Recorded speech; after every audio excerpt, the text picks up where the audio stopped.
यम और नियम के विषय में बताया हुआ है, आसन और प्राणायाम के विषय में समझाया हुआ है। तुम इस समय उसका अभ्यास भी कर रहे हो। साधक अपने अंतःकरण की शुद्धता के लिए मंत्र जाप भी करना चाहिए। मंत्र जाप करने से बहुत ही शीघ्रता से उसका मन, उसका चित्त शुद्ध होने लगता है तथा मंत्र का देवता भी प्रसन्न होता है।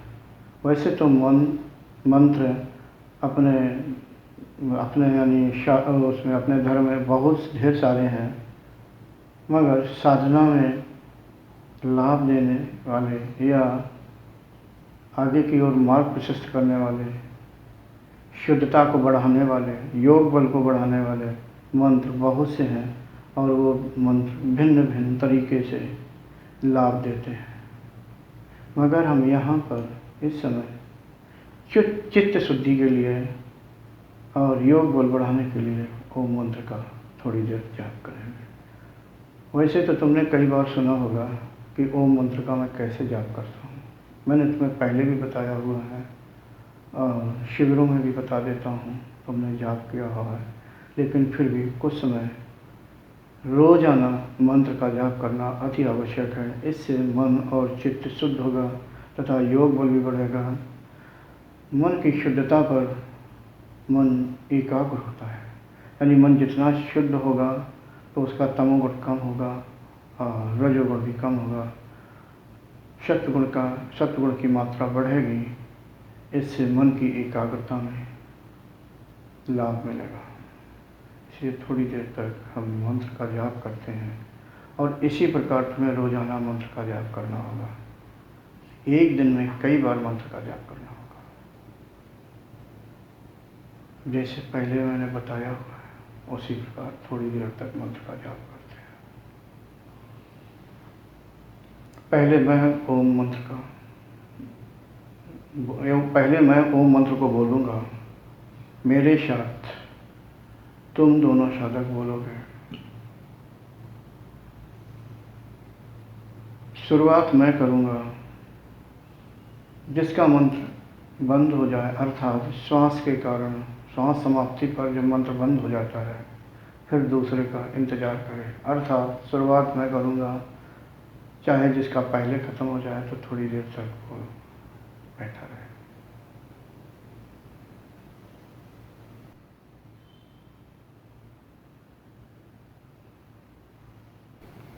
हाँ, अब मंत्र बोलते हैं, मेरे साथ दोहराओ थोड़ी देर तक। फिर तुम मंत्र अकेले में बराबर करते रहना। तुम्हें दिन में 5 से 7 बार तक इस मंत्र का 10-10 मिनट तक जाप करना है।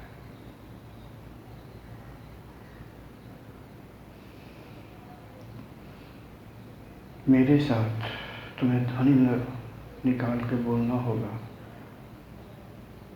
ध्वनि कितनी होनी चाहिए, जैसा मैंने पहले बताया है, फिर एक बार बताऊंगा कि मंत्र की ध्वनि कितनी होनी चाहिए। उसके अनुसार, ध्वनि के अनुसार ही साधक के अंदर लाभ मिलता है।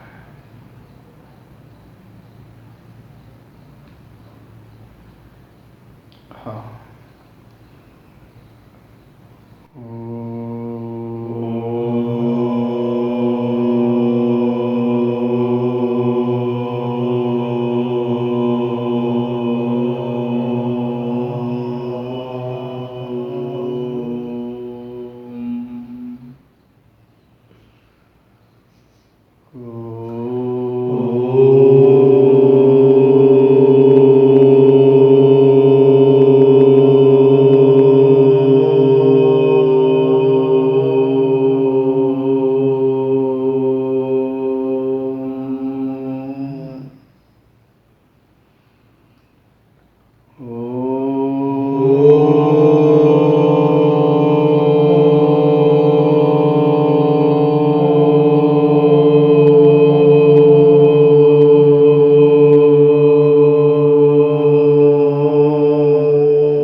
साधक मंत्र सही बोल रहे हो। मैं एक बार ये बता दूं कि जब इस मंत्र का जाप करते हैं तो मन को सहस्त्रार के क्षेत्र में केंद्रित करते हैं।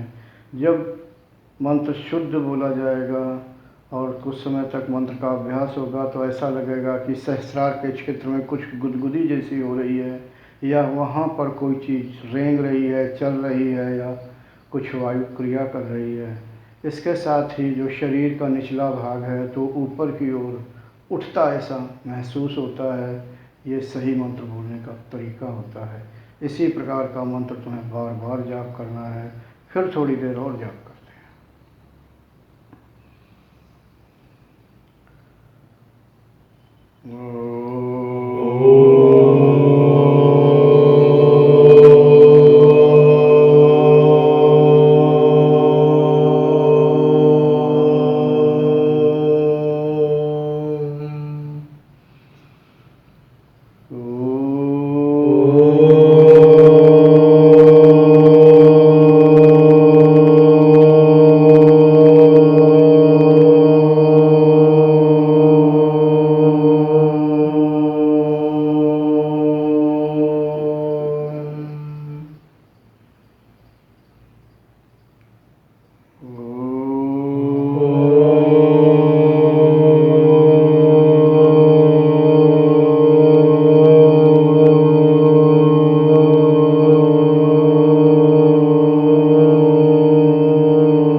इसी प्रकार तुम्हें रोजाना दिन में 5 से 7 बार मंत्र का जाप करना है। ये मंत्र कई प्रकार से लाभ देता है। 1, चित्त की शुद्धता बढ़ाता है। 2, मन की भी शुद्धता बढ़ाता है। सिर में जो सूक्ष्म कोशिकाएं होती हैं उनको भी खोलता है। तभी ऐसा लगता है कि सिर में कोई क्रिया हो रही है या नाड़ियों में हलचल हो रही है।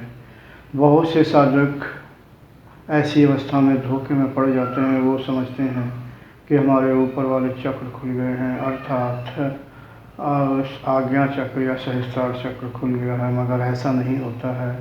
इसका कारण होता है कि जो सूक्ष्म कोशिकाएं होती हैं अर्थात नाड़ियाँ होती हैं वो क्रियाशील होने के कारण उनमें वायु तत्व की हलचल होने लगती है। वो कुछ साधक भ्रम में पड़ जाते हैं।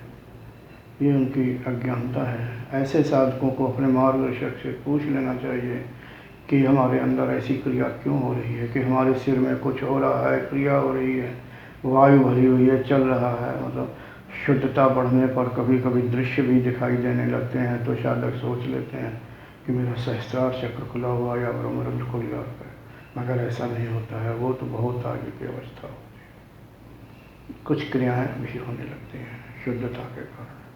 शुद्धता बढ़ती है, अशुद्धता बाहर आती है तो वायु क्रिया करने लगता है। इसी प्रकार आपको अभ्यास करते रहना है। शेष जानकारियाँ आप कभी भी हमसे ले सकते हैं।